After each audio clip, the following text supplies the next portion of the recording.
자, 우리 행복한 또 안식일이 되었습니다. 참 이상한 게 설교를 열심히 준비할 때는 절대 눈에 안 보이다가 설교를 딱 시작하게 되면 눈에 보이는 게 있어요. 그게 뭘까요? 오타입니다, 오타. 자, 8월 7일이 아니죠. 8월 14일이죠.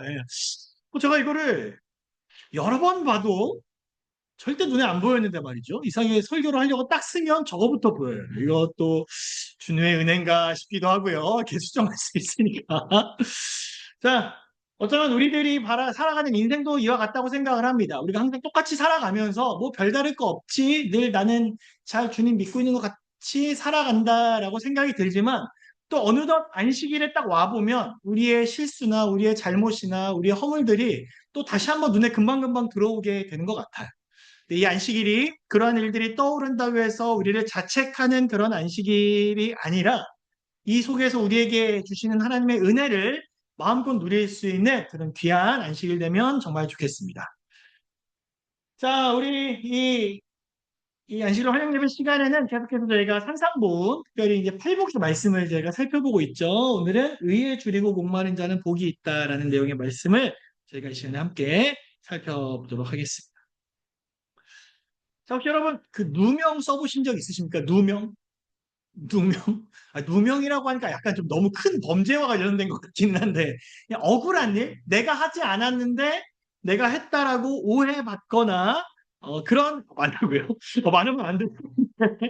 그런 경험들, 아마 저희 아이들도 그런 경험을 좀 했을 겁니다. 왜냐하면 둘이니까, 예를 들어 둘째가 잘못했는데 첫째가 이름을 잘못 불렀다가 첫째가 내가 안 그랬는데 이런 경우도 있고, 반대로 첫째가 잘못했는데 저희가 잘못해서 둘째 이름을 불러서 둘째가 내가 안 그랬는데 이런 경우도 있고, 그렇죠? 뭐 비단 그런 것뿐만이 아니라 우리는 다 가끔씩은 때로는 억울한 일을, 내가 하지 않은 일에 대해서 억울한 경험을 하고는 합니다. 근데 그런 일을 경험했을 때 우리들의 마음속에서 딱 올라오는 생각은 무엇입니까? 이거는 옳지 않아. 이거는 옳지 않아. 이거는 정의롭지 않아. 이거는 의롭지 않아. 라는 생각이 드는 경우가 있어. 내가 하지 않았을 때. 혹은 이것이 잘못된 것임에도 불구하고 그게 올바로 바로잡히지 않을 때, 이거는 올바르지 않아. 의롭지 않아. 열심히 산 사람이 아니라 편법을 쓴 사람이 뭔가 잘된 것을 볼 때도 우리는 이와 비슷한 감정이 떠오르게 되는 것 같습니다. 세상은 어떻게 됐으면 좋겠어요? 의롭게 흘러갔으면 좋겠어. 그렇죠? 의롭게 흘러갔으면 좋겠어. 좀 정의롭게 흘러갔으면 좋겠어. 그러나 세상을 막상 바라보면 그렇지 않은 경우가 너무나 많은 것 같아서 우리는 마음속에 때로는 의문과 근심을 갖고 살아가기도 합니다. 생각해 보면 이 의라는 말은 의라는 이 단어는 참 정의 내리기가 참 애매한 어려운 표현인 것 같아요. 의롭다. 나에게는 의로운 것이 또 다른 사람에게는 의롭지 않다고 여겨질 수도 있고 또 그 사람에게는 의롭다고 이야기하는 것이 나에게는 또 의롭지 않다고 여겨질 때도 분명히 있는 것 같습니다. 그렇다면 우리는 이제 어디에 좀 주목해서 그 의미를 좀 살펴보면 좋을까요?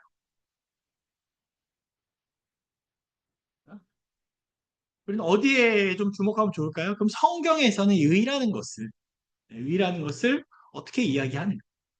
성경에서는 이 의라는 단어에 대해서 우리들이 어떻게 받아들이고 어떻게 생각하며 어떻게 우리의 삶에 적용하기를 원하는가? 우리가 이 예수님의 말씀을 통해서 이 의에 대해서는 좀 생각을 해보려고 하는 것입니다. 근데 가만히 보니까 이 의에 대해서 그 뒤에는 뭐도 이렇게 따라온대요. 복이 또 따라옵니다. 그러면 이제 우리는 이 의라는 의미를 잘 이렇게 확인하고 해석할 필요가 분명히 있는 것입니다. 자, 그래서 오늘은 의라는 단어와 관련된 예수님의 말씀을 함께 이 시간 살펴볼 텐데요. 먼저 우리 본문 말씀 의에 줄이고 같이 한번 읽어보겠습니다. 5장 6절입니다. 시작. 의에 줄이고 목마른 자는 복이 있나니 그들이 배부를 것임이. 자, 우리 마태복음 5장 6절에 있는 말씀. 자, 예수님께서 말씀하신 복이 있는 사람, 그 네 번째 말씀은 의에 줄이고 목마른 사람이 복이 있다는 말씀. 물론 우리가 이 말씀을 살펴보면서 먼저 의라는 것이 무엇이냐는 것에 대해서 많은 이야기를 나눌 수 있겠지만 일단 먼저는 의에 대한 이야기보다는 의를 추구하는 그 행동, 즉 줄이고 목말라 하는 것에 대해서 먼저 우리가 좀 살펴보려고 합니다. 자, 아까 말씀 좀 다시 한번 볼까요? 자, 여기에 보시면 의에 줄이고 목마른 자는 복이 있나니 그들이 뭐 할 거라고 돼 있어요? 배부를 것이다. 자, 여기 이 말씀을 잘 보세요. 이 6절을 잘 보면 복을 받는다라는 것의 핵심은 의가 존재하기 때문이 아닙니다. 그렇죠? 의가 존재하기 때문에 복이 있나니 이렇게 말하지 않았어요. 의가 존재한다고 해서 모든 사람이 다 복을 받는다고 말하지 않았습니다. 여기는 어떤 사람이 복을 받아요? 의에 주려하고 의를 목말라 하는 사람이 복이 있다는 거예요. 그렇죠? 단순히 의가 있어요. 이 의 때문에 다 복을 받아요가 아니에요. 그렇죠? 의를 원하는 사람, 의를 목말라 하는 사람, 의를 주려 하는 사람, 그런 행동에 대해서 하나님께서는 그들에게 복을 주시는데 배부를 것이다라는 것이. 배부를 것이다. 그럼 마땅히 배부름은 뭐에 대한 배부름이에요? 저녁을 먹은 것에 대한 배부름입니까? 아니잖아요. 이 배부름은 뭐에 대한 배부름이에요? 의를 주려 하고 의를 목말라 했으니 뭐에 대한 배부름? 의에 대한 배부름. 의에 대한 배부름이 복이라는 것입니다.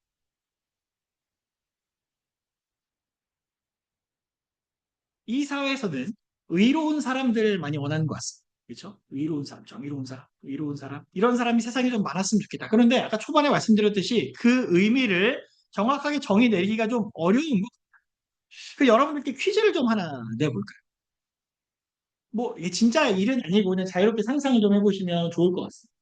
자, 여기 화면에 보시면 저 멀리서 기차가 오고 있고요. 그 밑에 철로에서는 기차가 오는 것을 모르고 열심히 일을 하고 있는 인부가 5명이 있습니다. 그대로 두면 이제 어떻게 될까요? 이 5명이 기차에 치여서, 열차에 치여서 죽게 될 겁니다. 그런데 다리 위에 보니까 2명의 남자가 있어요. 근데 한 남자가, 약간 마른 남자가 이 광경을 보았습니다. 그래서 이 문제를 해결하고 싶어요. 그럼 어떻게 해결할 수 있는가? 옆에 보시면 약간 덩치 큰 뚱뚱한 사람이 있는데 저 사람 밑에 이렇게 저기 떨어진 쪽에 보면 레버가 하나 있어요. 그래서 이 사람을 밀어서 거기에 떨어뜨려서 레버를 작동시키면 이 5명은 살 것입니다. 그런데 누구는 죽을까요? 뚱뚱한 사람은 죽겠죠. 자, 그러면 여기서 나는 이 뚱뚱한 사람을 밀어서 5명을 살리는 것이 옳은가? 아니면 5명이 죽더라도 내가 이 사람을 밀지 않는 것이 옳은가? 여러분이라면 어떻게 하시겠습니까? 사실 이거는 제가 낸 문제는 아니고요. 예전에 한때 시중에 나왔던 책 중에서 정의란 무엇인가라는 책이 있는데요. 그 책에 나와 있는 딜레마에 관련된 질문. 그게 하버드 강의에서 이렇게 했던 내용을 책으로 만든 건데 거기에 보면 이제 하버드생들에게 질문을 하거든요. 어떻게 하겠냐? 그랬더니 다 대부분 의로운 것은 무엇이냐? 한 사람이 희생을 해서 5명이 사는 것이 의로운 것입니다라고 많은 사람들이 손을 들어요. 그런데 아이러니하게 그러면 내가 저 사람을 밀어야 된다라고 한다면 하겠는가? 그러면 또 그 질문에는 사람들이 손을 안 들어요. 그러니까 뭐예요? 5명이 살면 좋겠는데 그걸 누가 하기는 싫어요? 내가 밀고 싶지는 않은 거예요. 의를 통해서 내가 피해보는 상황을 맛보고 싶지는 않은 것이.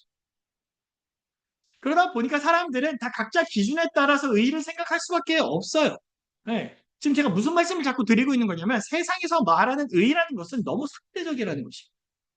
자신의 이익과 자신의 생각과 자신의 어떤 그 이득이 연관되어 있는 곳에 항상 무엇을 자꾸 사람들이 두기 마련이라면 의의라는 것을 두기 마련입니다. 그러다 보니까 제가 이 내용을 좀 찾다 보니까 이솝우화에도 이런 이야기가 있습니다. 한 늑대가 시냇가에서 물을 마시고 있는 어린 양을 발견을 합니다. 어린 양이 물 마시고 있는 곳은 강하류고요. 늑대가 있는 곳은 강상류였어요. 이 늑대가 양을 잡아먹고 싶은데 뭔가 명분이 필요했습니다. 그래서 이야기를 합니다. 야, 네가 물을 마시고 있는 그것 때문에 물이 흐려져서 내가 물을 못 마시고 있지 않냐? 그러자 양이 이야기합니다. 아니, 늑대님이 계신 곳이 상류인데 어떻게 제가 물을 더럽힐 수 있습니까? 듣고 보니 어때요? 맞는 말이에요. 물은 어디서 흐르니까? 위에서 아래로 흐르니까. 안 되겠다. 그래서 이야기를 합니다. 야, 생각해보니까 작년에 너가 나를 몰래 욕하고 다녔지? 나를 이렇게 괴롭혀 말로 힘들게 만들었지? 그래서 양이 뭐라 그래요? 저는 태어난 지 6달밖에 안 돼서 작년에는 태어나지도 않았는데요. 할 말이 없어요. 그럼 원래는 어떻게 해야 됩니까? 안 잡아 먹어야죠. 근데 야, 늑대가 어떻게 해요? 그래, 네 말이 다 맞다. 그치만 나는 오늘 뭐 해야겠다. 너를 잡아 먹어야겠다. 사실 다 필요 없어. 명분은 필요 없었어요. 그냥 뭐에 따라서. 지금 내가 이 양을 잡아먹는 것이 내가 원하고 내가 생각하는 올바른 길이라는 것입니다. 여러분, 이것이 단순한 옛날 이야기만은 아니라고 생각을 합니다. 지금 이 이야기는 어쩌면 우리가 살고 있는 이 세상의 모습과 크게 다르지 않은 힘 있는 사람이 힘 없는 자를 짓밟으면서도 자신의 행동에 뭘 붙입니까? 그럴듯한 이유를 붙여요. 이거는 대의를 위해서 어쩔 수 없어. 나는 내가 살기 위해서 어쩔 수 없었다라는 이야기를 하는 거예요. 그러다 보니 우리가 의로웠으면 좋겠어. 나는 의로움을 찾고 싶어라고 이야기를 하지만 진짜 올바른 의로움이라는 것을 세상에서 찾기는 좀 어렵다라는 것입니다. 그것이 우리가 살아가고 있는 이 세상이라는 거예요. 자, 잠깐 정리할까요? 의에 대해서 우리가 원하고 주려하고 목말라는 사람이 복이 있는데 그 의의를 어디서 찾기는 좀 힘들어요. 이 세상에서 찾기는 좀 힘든 것 같아요. 그렇다면 우리가 생각해야 되는 것은 정말 세상에서 찾을 수 없는 진짜 성경이 말하는 그 의의라는 것은 무엇인가? 아마 길 가는 사람들 다 붙잡고 물어보면서 당신 나쁜 사람이 되고 싶은 사람이 있습니까? 라고 물어보면 그 누구도 나는 나쁜 사람이 되고 싶어요. 나는 범죄자가 되고 싶어요. 라고 말하는 사람은 생각보다 많이 없을 거예요. 그럼 뭐예요? 그 사람들도 의의를 추구하고, 의도 의의를 추구한다고 하는데, 성경에서 말하는, 즉, 예수님께서 말씀하신 의의라는 것은 뭔가 좀 다른 것이라는 것이 오늘 우리가 이 말씀에서 생각해 볼 수 있는 첫 번째인 것입니다. 단순히 도덕적인 건 아닌 것, 단순히 착하게 사는 것, 그것도 아닌 것 같습니다. 자, 그러면 우리 그리스도인들에게 의의라는 것은 무엇인가? 우리 산상보원에는 이렇게 나와 있습니다. 의의는 거룩하고 누구같이 되는 것이다? 하나님 같이 되는 것이다. 의의는 하나님의 율법과 일치되는 것이다. 의의는 사랑이며 사랑은 하나님의 빛과 생명이다. 이거를 정말 쉽게 딱 쉽고 간단한 말로 정리하자면 의의라는 것은 누구밖에 없냐면 하나님밖에 없는. 우리가 의의라는 것의 진짜 의미와 의의라는 것의 진짜 가치를 찾고 싶다면 누구를 바라봐야 된다라는 얘기가 결국 하나님을 바라봐야만 그 의의라는 것이 무엇인지 알 수 있다라는. 그것이 아니라면 나는 다 내 기준에 맞춰서만 의의를 생각할 수밖에 없다라는 것이죠. 우리가 너무나 잘 알고 있는 시편 89편에 이런 말씀이 있습니다. 같이 한번 읽어볼까요? 시편 89편 14절입니다. 의와 공의가 시작. 의와 공의가 주의 보좌의 기초라. 인자함과 진실함이 주 앞에 있나이다. 그러니까 성경은 애초에 시작부터 뭐라고 이야기해요? 하나님의 속성의 기초가 뭐예요? 의라는 하나님이 의 그 자체라. 이 하나님의 의에 대한 개념을 잘못 알고 있는 사람들이 있었습니다. 그게 누구냐면 바로 바리새인들이었어요. 이 바리새인들은 의를 추구하는 사람들이었지만 그들이 생각했던 의는 내가 어떻게 하면 안식일을 잘 지킬 수 있을까에 대한 방법론적인 혹은 내가 구원받기 위한 방법론적인 것에 너무 치중이 되어 있었어요. 그러다 보니까 그들은 무엇이 될 수밖에 없는 거예요? 율법주의가 될 수밖에 없었던 것입니다. 그래서 우리가 이미 많은 분들이 들어보셨겠지만 이 이스라엘 사람들, 이 율법주의자들에게 안식일을 지키기 위한 조항들이 몇 개가 있다 그래요? 100개가 넘는 안식일 조항들이 있다는. 그래서 나중에 저도 꼭 한번 이스라엘을 가보고 싶지만 지금도 이스라엘에는 안식일 되면 뭐가 없다고 이야기하냐면 엘리베이터 버튼이 눌리지 않는다고 합니다. 그래서 다 눌려 있대요. 그냥 기본적으로 한 층 한 층 다 쓰게 되어 있대요. 왜요? 근데 누르면 뭐예요? 일이에요. 내가 1층에서 3층 하려고 3층을 누르는 건 일이에요. 근데 엘리베이터가 알아서 멈추는 건 일이에요, 아니에요? 아니에요. 정확한 기준 제가 기억이 안 나지 않습니다. 예를 들어 설명드리겠습니다. 내가 101m를 가는 건 일이에요. 그런데 100m를 가는 건 일이 아니에요. 그래서 유대인들은 회당이 항상 그 거리 안에, 그 바운더리 안에 갈 수 있는 거리 안에 있다고 합니다. 그 기준을 넘지 않는 거리. 네, 그렇게 항상 위치하고 있다라는. 그럼 이상하죠? 이게 내가 하나님을 자꾸 떠나서 이 바리새인들도 내가 처음에는 하나님을 바라보고 하나님을 생각하고 싶었지만 자꾸 거기에서 떠나서 내 행동과 내 기준과 내 어떤 주관에 자꾸 집중을 하다 보니 자꾸 변질되기 시작하는 것입니다. 무언가를 이루기 위하여 신앙을 해왔는데 점점 부족함을 느끼게 되는 거예요. 그래서 몇몇 바리새인들은 예수님을 찾아오기도 했습니다. 왜냐하면 그게 해결이 안 되는 거예요. 그 중에 한 사람이 누구냐면 누가복음 18장에 나오는 부자 관원이 바로 그 대표적인 사람 중에 한 명이었어요. 와서 이렇게 물어봅니다. 같이 읽어볼까요? 어떤 관리가 시작. 어떤 관리가 물어 이르되 선한 선생님이여 내가 무엇을 하여야 영생을 얻으리? 선생님 제가 어떻게 영생을 얻겠습니까? 만일 이 바리새인들이 추구했던 그 행동적인 그 방법으로 의라는 것을 완벽히 이해하기에 충분했다면 이 사람들은 예수님을 찾아오지도 않았을 것입니다. 근데 아무리 해봐도 어때요? 그 마음에 충족이 돼야 안 돼요? 안 돼요. 무언가 자꾸 엇나가는 것 같아요. 무언가 지금 해소가 되지 않습니다. 그래서 이 사람들이 예수님을 찾아오게 돼요. 여러분, 우리가 여기서부터 생각해야 되는 첫 번째는 무엇인가? 여러분, 올바른 신앙의 시작은, 내가 진짜 의의를 알고 싶은 올바른 신앙의 시작은 내가 무엇을 믿는가에서부터 시작한다. 여러분, 우리는 누구를 믿고 있습니까? 우리는 하나님을 믿고 있습니다. 하나님을 믿고 있습니다. 그러면 처음 말씀으로 돌아보겠습니다. 의에 줄이고 목마른 자는 복이 있다는데 우리가 추구해야 하는 의라는 것은 무엇입니까? 안식일을 지키기 위한 여러 가지 방법? 아니요. 우리는 늘 하나님에 대해서 생각하고 고민하고 하나님에 대해서 바라보기를 애쓰며 살아야 되는 사람들임을 여러분 꼭 기억해 주시길 간절히 바랍니다. 내가 의를 찾는다라는 것은 어떤 방법을 찾는 게 아니에요. 내 마음속에 항상 하나님에 대한 생각으로 내 마음이 메어져 있는 것이 하나님 그 자체를 갈망하는 것이 내가 의를 찾는 아주 중요한 그런 첫 번째 발걸음인 것입니다.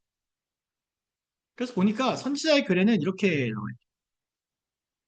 인간의 어떤 힘도 영혼의 주림과 목마름을 채울 수 있는 것을 줄 수 없다. 그러나 예수님은 이렇게 말씀하시다. 내가 곧 생명의 떡이니 내게 오는 자는 결코 줄이지 아니할 터이요 나를 믿는 자는 영원히 목마르지 아니하리라. 지난주 안식일에 제가 설교하면서 이 부분을 좀 다뤘었죠. 그 초막절에 초막절이 된다. 그 뭐야 이 명절 끝날에 이 사람들이 그 성전에 모여가지고 이렇게 막 먹고 마시면서 다 지쳐 있을 때 예수님께서 주신 말씀이 뭐였어요? 나에게 오면 내가 갈증이 생길 수 없는 영원한 생명의 물을 너희에게 주겠다라는 말씀을 예수께서 주셨거든요. 그 말씀이 같은 것입니다. 여러분, 우리가 오늘 이 안식일을 맞이하면서 내가 누구를 생각하며 이 안식일을 맞이했어? 내가 한 주를 살아가면서 내가 누구에게 매여서 한 주를 살아갔어? 간절히 말하기는 우리가 그 한 명의 그리스도인으로서 내가 하나님을 믿는 사람으로서 마땅히 의를 추구하고 의를 생각하며 의를 원하며 살아가야 되는 사람으로서 가장 먼저는 하나님을 내 마음에 우선에 두는 삶을 사시는 우리 모두가 되어주시길 간절히 바랍니다. 그것이 우리 그리스도인으로서 가져야 될 아주 첫 번째 기본적인 의에 대한 모습인 것입니다. 그러면 이제 의라는 것이 하나님이라는 것을 우리가 다시 한번 생각하게 되었고 그 하나님을 간절히 찾고 원하는 사람, 하나님에 대해서 간절히 목말라 하는 사람이 하나님을 충만히 알 수 있게 된다라는 그 복도 우리가 이어서 생각을 할 수 있을 것 같습니다. 그렇다면 어떻게 전할 수 있을까요? 이 의라는 것은. 아까 우리가 초반에 나눴듯이 세상 사람들은 의라는 것을 자기 기준에 보다 보니까 엉뚱한 방향으로 흘러가고 있잖아요. 그들에게도 올바른 의라는 것을 알려주면 너무 좋을 것 같은데 어떻게 하면 의를 그들에게 전할 수 있을까요? 제가 대학에 다닐 때 이제 세미나를 한 적이 있었습니다. 두 번의 세미나가 있었는데 한 번은 제 이름도 잘 기억이 안 나요. 무슨 국무총리 했던 분이 와서 강연을 한 번 했었어요. 또 한 분은 이제 지금 은퇴했는데 유시민이라는 그 국회의원이 저희 학교에 한번 와서 이제 강연을 한 번 한 적이 있었어요. 근데 그 뭐 정치적인 얘기를 한 건 아니고요. 그 강연의 주제는 책에 한 거였어요. 말을 잘하고 책을 잘 쓰는 법. 이게 이제 그 사람이 말했던 그 강연의 주제였어요. 뭐 그 사람 똑똑한 사람인 거 알고 이렇게 책도 많이 썼고 했던 사람이고 우리가 다 아니까 과연 이 사람이 어떤 놀라운 그 뭐랄까요? 그 비법이라고 할까요? 말을 잘할 수 있는 비법 같은 거 혹은 글을 잘 쓰는 비법 같은 걸 이 사람이 뭐라고 이야기를 해줄까 너무 궁금한 거예요. 그래서 제가 그런 강연을 보통 안 좋아하는데 이게 들어가서 한번 봤습니다. 그랬더니 그 사람이 비법을 우리들에게 딱 설명해 줬어요. 무려 두 가지나 설명을 해줬어요. 여러분, 이 비법을 알면 여러분들도 말을 잘하실 수 있고 글을 잘 쓸 수 있어요. 그게 뭐였냐면 이거였어요. 첫째, 책을 많이 읽어야 하고, 둘째, 메모하는 습관을 길러야 하고. 굉장한 비법입니다. 제가 한테 기대를 해가지고 거기다 갔다가 이 얘기는 누구도 하겠네. 이 얘기는 누구 하겠네. 어? 아니, 글 잘 쓰려면 책 많이 읽어야 돼요. 말을 잘하려면 내가 뭐 글을 잘 쓰려면 메모하는 습관은 길러야 돼요. 이거 누가 모릅니까? 누가 몰라요. 그렇죠? 아마 이걸 보면서 꿈에도 상상 못한 내가 평생에 들어보지 못한 놀라운 비법입니다라고 말하시는 분은 아마 없을 거예요. 누구나 다 아는 비법이고 누구나 다 아는 내용입니다. 근데 왜 당시 강연에 참석했던 그 대학생들은 왜 이런 이야기를 들으면서 박수를 치고 공감하고 그랬을까요? 왜 그랬을까요? 왜 이런 뻔한 이야기를 들으면서 왜 사람들은 공감하고 박수를 쳤을까요? 그 이유는 딱 하나밖에 없더라고요. 강연한 그 본인 스스로가 이 일을 직접 경험해 보고 말하는 것이기 때문에 그렇습니다. 본인이 경험해 보니 글을 잘 쓰려면 뭐밖에 없어요? 책 많이 읽고 메모를 잘 해놓는 거 방법밖에 없는 거예요. 본인이 경험해 보니. 그래서 뭐 수백 권의 책을 읽었고 뭐 수십 권의 책을 쓰면서 그 사람이 나중에 돌이켜 보니 이게 최고라는 것입니다.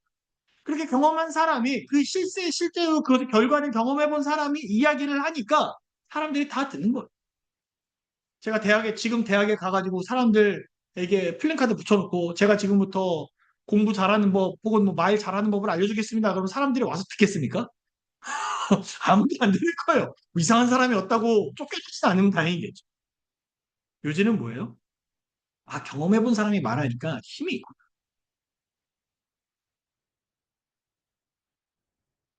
우리는 하나님에 대해서 알고 있는 사람들이 하나님을 또 마땅히 알아야 하는 사람들이 하나님을 찾아야 하는 사람들이 하나님을 알고 싶어서 목말라 하고 주려 할 줄 알아야 하는 사람들이 바로 우리라는 것이 좀 전까지 우리가 함께 살펴봤던 내용이었어요. 그럼 그것을 어떻게 전할 수 있어요?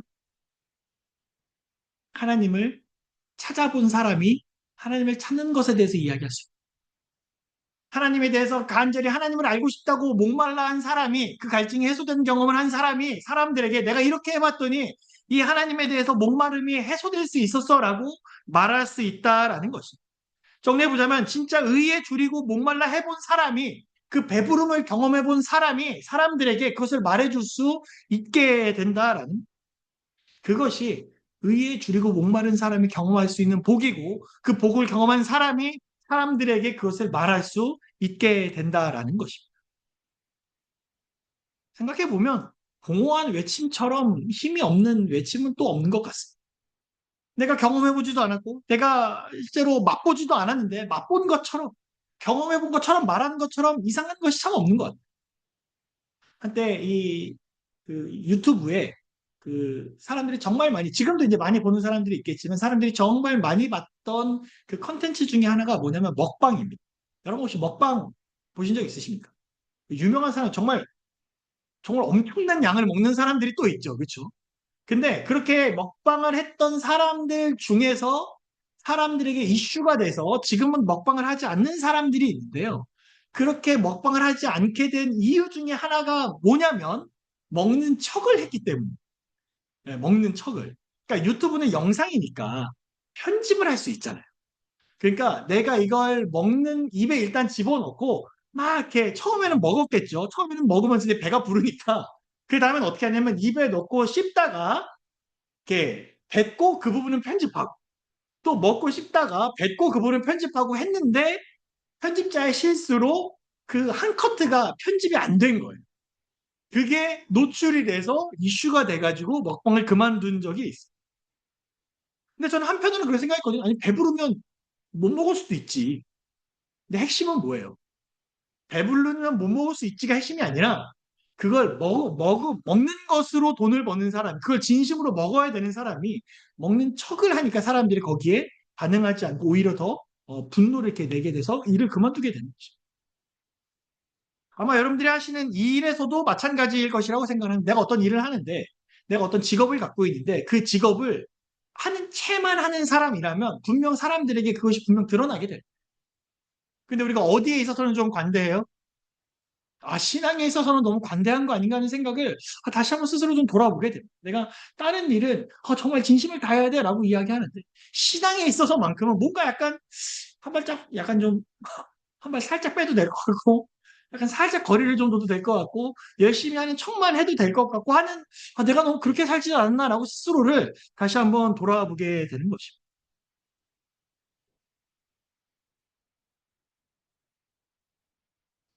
어쩌면 우리는 진짜 간절함이 필요한 사람들이라는 생각을 다시 한번 하게 됩니다.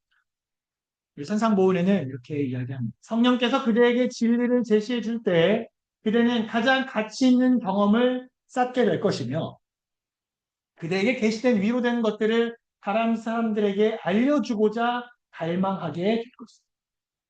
그들과 교제하게 될 때 그대는 그리스도의 품성이나 사업에 대한 어떤 새로운 사상을 전하게 될 것이다.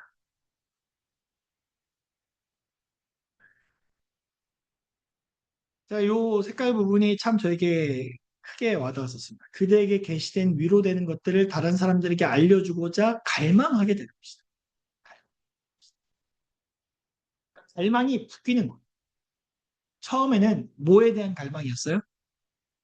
하나님을 알고 싶은 갈망이었어요. 제가 진짜 너무 하나님을 알고 싶어요. 하나님, 제가 하나님을 정말 경험하고 싶어요. 하나님에 대해서 정말, 정말 목이 마릅니다라고 그 갈망을 갖고 있던 사람이 그것이 채워지니 이제는 뭐에 눈을 돌리는 거예요? 이걸 정말 나만 알고 있을 수 내가 정말 사람들에게 이것을 알려주고 싶다라는 새로운 소망의 갈망이 이렇게 생겨나게 된다라는 것이. 정리 좀 해볼까요? 세상은 의의를 추구합니다. 의롭다라는 것이 좋다라는 것도 알고 그것이 맞다라는 것도 말합니다. 그러나 진짜 의의는 그들에게 없는 거예요. 그래서 때로는 비리도 일어나고 때로는 전쟁도 일어나고 나쁜 일들도 일어납니다. 근데 우리도 그 세상 속에서 살아가기 때문에 때로는 흔들리는 경험도 하게 되는 것 같아요. 영향을 받기도 하고요. 때로는 좌절하기도 하고요. 때로는 나도 그 의를 찾고 싶은 마음이 들 때도 있었던 것 같습니다. 그러나 우리 그리스도인들에게 있어서 정말 우리가 추구해야 되는 진짜 의, 진짜 올바른 의로움은 우리 하나님밖에 없다라는 사실을 여러분 꼭 마음에 새기는 우리 모두가 되시길 간절히 바랍니다. 그래서 이 안식일이 그냥 흘려보내는 안식일이 아니라 오늘 예배 드리고 돌아가서 끝났다라는 안식일이 아니라 내가 정말 하나님을 찾고 싶어서 갈망하고 목말라 하는 그러한 안식일이 되길 간절히 바랍니다. 그럴 때 우리가 누구를 경험할 수 있겠어요? 우리 하나님이 뭐라고 말씀하셨어요? 너희가 나를 찾으면 어떻게 된다? 찾을 것이요. 예. 만나기를 원하면 어떻게 된다? 만날 것이다. 그러니까 뭐 하라는 거예요? 두드리라는 거예요. 문을 두드리라. 내가 하나님을 찾고 싶습니다. 만나고 싶습니다. 간절히 바라는 이 안식일이 우리 모두에게 그런 안식일 되길 간절히 원합니다. 이 예배뿐만이 아니라 내일 이 안식일도 그렇게 되면 좋겠어요. 설교를 좀 마무리를 하면서 요즘 제 머릿속에서 계속 드는 생각 중에 하나가 뭐냐면 영성 있는 사람이 무엇일까라는 생각을 좀 계속 하게 되었습니다. 영성 있는 사람이 뭘까? 영성이 뭘까? 그러다가 설교를 준비하면서 또 여러 가지 생각을 정리해 보면서 제가 내린 결론은 어쩌면 그리스도의 향기를 전하는 풍기는 사람이 진짜 영성 있는 사람인 것 같아. 만나보니 저 사람은 예수 믿는 사람인 것 같아. 저 사람이랑 있으면 정말 예수를 알고 싶어라고 말하게 되는 사람이 진짜 영성 있는 사람인 것 같아. 우리가 성경 공부를 하거나 혹은 말씀을 들으면 결론이 다 어떻습니까? 다 비슷하지 않습니까? 우리가 설교를 듣다 보면 결론이 항상 어떻게 나요? 그래서 우리가 뭐 해야 된다? 오늘 결론도 뭐였어요? 하나님을 찾아야 된다. 우리가 다 아는 내용이잖아요. 우리가 하나님을 찾기 위해서 또 가끔은 어떤 설교도 합니까? 어떤 말씀을 나누기도 합니까? 하나님을 찾으려면 어떻게 해야 돼요? 말씀 읽어야 돼요. 기도해야 돼요. 찬양도 해야 됩니다. 전도도 해야 됩니다. 그런데 조엘 코미스키라는 사람은 이렇게 이야기합니다. 사람은 누구나 자신이 가본 곳까지만 다른 사람들을 인도할 수 있다고 하죠. 우리가 이 땅에서 예수님을 믿으며 살아가면서 우리가 예수님의 향기를 전하는 사람이 되기 원한다면 그 누구보다도 하나님을 만나게 해달라고 간절히 기도하는 우리 모두가 되어주시길 간절히 바랍니다. 그래서 내 삶에서 하나님을 만난 경험이 점차 흘러나와 사람들에게 전달될 수 있는 경험을 우리 모두가 하게 되길 정말 원합니다. 그 사람들이 뭐라 그래요? 저 사람은 뭘 전하는 사람이야? 그리스도의 향기를 전하는 사람이야. 저 사람이랑 있으면 의로움이라는 것이 뭔지 알 것 같아라고 말할 수 있는 그런 말을 듣는 경험을 우리 모두가 하게 되길 간절히. 마지막으로 산상보훈에 있는 말씀을 함께 보고 마치려고 합니다. 만일 그대가 마음 가운데 어떤 부족을 느낀다면 또한 의에 줄이고 목마른 것 같은 생각이 든다면 이것은 그리스도께서 성령의 선물을 통하여 그대 스스로는 할 수 없는 것을 그대를 위하여 해주시고자 그대의 마음에 역사하고 계신다는 증거이다. 우리는 얕은 개울가에서 해결하고자 애쓸 필요가 없다. 왜냐하면 큰 샘이 바로 우리 위에 있으며 우리가 믿음의 길을 따라 조금만 더 높이 올라가면 그 풍족한 물을 마음껏 마실 수 있기 때문이다. 혹시 우리의 마음에 이 안식일에 내가 진짜 예수님 만나야 되는, 내가 진짜 예수님 경험해야 되는데 라는 생각이 드는 분이 계시다면 성령께서 역사하고 계시다는 증거라는 것을 기억하게 되시기 간절히 바랍니다. 그 순간이 나를 좌절시키는 순간이 아니라 내가 더 위로 올라가서 그 풍족한 물을 마음껏 마실 수 있는 놀랍고 행복한 그러한 순간인 것을 기억하시면서 이 안식일을 보내시는 저와 여러분이 되시길 간절히 바라면서 오늘 말씀을 마치겠습니다.